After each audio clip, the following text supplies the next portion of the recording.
Assalamualaikum warahmatullahi wabarakatuh. Saya Muhammad Aditya Nugraha, NIM 19020128, kelas Fire and Safety C. Di sini saya akan mempresentasikan tugas UTS ekologi saya tentang Taman Nasional Tanjung Puting di Kalimantan Tengah. Yang pertama, letak geografis ekosistem. Taman Nasional Tanjung Puting adalah sebuah taman nasional yang terletak di semenanjung barat daya Provinsi Kalimantan Tengah. Tanjung Puting pada awalnya merupakan cagar alam dan suaka marga satwa yang ditetapkan oleh pemerintah Hindia Belanda pada tahun 1937. Selanjutnya, berdasarkan SK Menteri Kehutanan nomor 687 KPTS 2 1996 tanggal 25 Oktober 1996, Tanjung Puting ditunjuk sebagai Taman Nasional dengan luas seluruhnya 415.040 hektar. Secara geografis, Taman Nasional ini terletak antara 2 derajat 35 menit sampai 3 derajat 20 menit lintang selatan dan 111 derajat 50 menit sampai 112 derajat 15 menit bujur timur. Meliputi wilayah Kecamatan Kumai di Kota Waringin Barat dan Kecamatan Hanau serta Seruyan Hilir di Kabupaten Seruyan. Taman Nasional Tanjung Puting dikelola oleh Balai Taman Nasional Tanjung Puting, salah satu unit pelaksana teknis atau UPT, Ditjen Perlindungan Hutan dan Konservasi Alam, Kementerian Kehutanan. Tipe ekosistemnya. Tipe ekosistem di Taman Nasional Tanjung Puting ini memiliki beberapa tipe ekosistem, yaitu hutan tropika dataran rendah, hutan tanah kering atau hutan kerangas, hutan rawa air tawar, hutan rawa gambut, hutan bakau atau mangrove, hutan pantai, dan hutan sekunder. Bisa dikatakan Taman Nasional ini masuk ke dalam tipe akuatik karena sebagian besar wilayahnya adalah perairan. Ya, ini adalah contoh dari Taman Nasional Tanjung Puting. Maka dari itu bisa disebut tipe ekosistem akuatik. Populasi. Yang pertama ada flora. Jenis flora di TNTP cukup beragam dan menyesuaikan vegetasinya. Di wilayah hutan kerangas, tumbuhan yang banyak ditemukan adalah tumbuhan pemakan serangga, yaitu kantong semar. Di sepanjang tepi sungai di kawasan ini juga terdapat jenis tumbuhan yang kompleks seperti epifit dan paku-pakuan.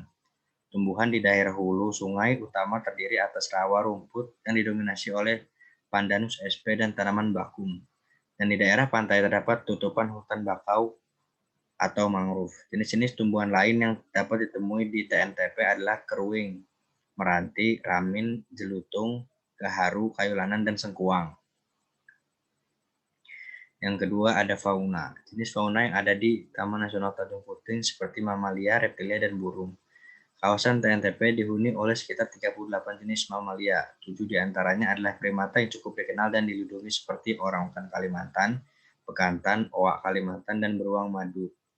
Jenis-jenis mamalia besar seperti rusa ambar, kijang muncak, pelandu kancil, dan babi janggut dapat dijumpai di kawasan ini. Bahkan beberapa jenis mamalia air seperti duyung atau dugong-dugong dan lumba-lumba dilaporkan pernah terlihat di perairan sekitar kawasan TNTP.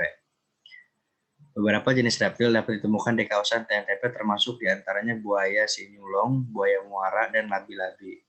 Tercatat lebih dari 200 jenis burung yang hidup di kawasan TNTP. Salah satu jenis burung yang ada di kawasan ini yaitu sandang lawe, termasuk dalam 20 jenis burung terlangka di dunia. Tanjung Puting juga merupakan salah satu tempat untuk semua jenis koloni jenis burung grade alba seperti Egretta alba, Anhinga maloganaster, dan Ardea purpurea. Ya, dan ini adalah contoh flora di Taman Nasional Tanjung Puting. Ada kantong semar, paku-pakuan, mangrove, meranti, sengkuang, dan gaharu. Ini adalah contoh faunanya, ada bekantan, owa Kalimantan, beruang madu, buaya muara, labi-labi, dan sandang lawe. Manfaat ekosistem. Manfaat ekosistem di TNTP selain sebagai destinasi wisata, juga sebagai habitat primata yang dilindungi seperti orangutan, bekantan, owa Kalimantan, beruang madu, dan satwa-satwa lainnya. Dan juga menjadi sumber makanan bagi manusia, hewani, maupun nabati. Serta menjadi pengontrol iklim dunia sebagai pembangkit listrik tenaga air, tenaga angin, dan tenaga pasang surut. Permasalahan yang timbul pada ekosistem. Karena dijadikan destinasi wisata, populasi orangutan di TNTP terancam punah. Karena pengunjung ke TNTP meningkat setiap tahunnya. Peningkatan jumlah pengunjung ke sana menimbulkan tekanan tersendiri. Selain mendatangkan ketidaknyamanan bagi pengunjung, kehadiran pengunjung dalam jumlah besar dikhawatirkan akan mengubah perilaku satwa. Taman Nasional Tanjung Puting merupakan tempat konservasi orangutan sebelum dilepas liarkan ke hutan. Kedatangan pengunjung juga berdampak pada meningkatnya jumlah kelotok atau kapal tradisional warga Kalimantan, yang meningkatkan beban sungai, dan suara yang nyaring juga bisa menciptakan pencemaran air dari mesin kapal dan juga polusi udara dari asap mesin tersebut. Mungkin itu saja yang dapat saya sampaikan. Kurang lebihnya mohon maaf. Wassalamualaikum warahmatullahi wabarakatuh. Sekian dan terima kasih.